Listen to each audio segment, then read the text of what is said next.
years ago, our lives were changed forever. 2,753 people lost their lives on September 11th in a terrorist attack on American soil. A wave of transformation immediately followed. Our Target 3 investigator Renee Cooper's been taking a look back through the decades. Renee, those attacks forced us all to rethink our own security. Yeah, I've been having this conversation with so many today. They never thought twice about getting on a plane before 9/11. The Champaign County Courthouse was locked down for weeks. It, just like so many aspects of our everyday lives, will never be the same. 9/11 changed everything in the way I think people think about air travel. Jessica Maley works for the U.S. Transportation Security Administration, an agency created in direct response to the attacks. In a pre-9/11 world, there was no TSA. In fact, you didn't even have to bring your ID to the airport. There were no assembly lines of people taking off their shoes and tossing them into buckets with all of their other personal effects.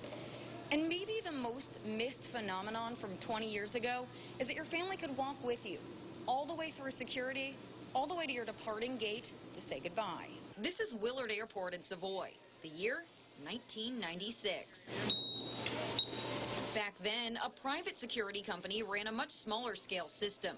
Passengers walked through a metal detector. And then, you would get wanded if there was an alarm that went off. We went on a little vacation a couple months after 9/11. Champaign County State's Attorney Julia Reitz tells me the immediate tightening of security was jarring. The security guard motioned me over with my little, 5-6-year-old daughter. He had me take her Keds off, her little white 5-year-old Keds off to check them for explosives.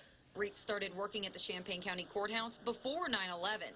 The change there began a few years prior. A man came in with a Molotov cocktail and threw it at one of the judges in the middle of a jury trial. Before that, this was one of 4 doors open to the public. We increased court security division. All the entrances and exits were closed down, so we had one way in and out. On 9/11, Sergeant Michelle Manega was on duty at the courthouse. She says the building had 24-hour security for weeks, and security technology has only improved since then. There's entire generations now that really have lived with these changes, but there's a lot of us who really remember what happened on that day and how we felt for long periods afterwards. Now, I also checked into 9/11 response here at Memorial Stadium. University Public Affairs tells me the lasting change is in the way they approach security altogether. I'm told nowadays the stadium security plan is reevaluated after every game. Now, coming up in the second half of the newscast, I'll share more of the specific airport changes that you may not have known about. Back to you. All right, Renee, thank you.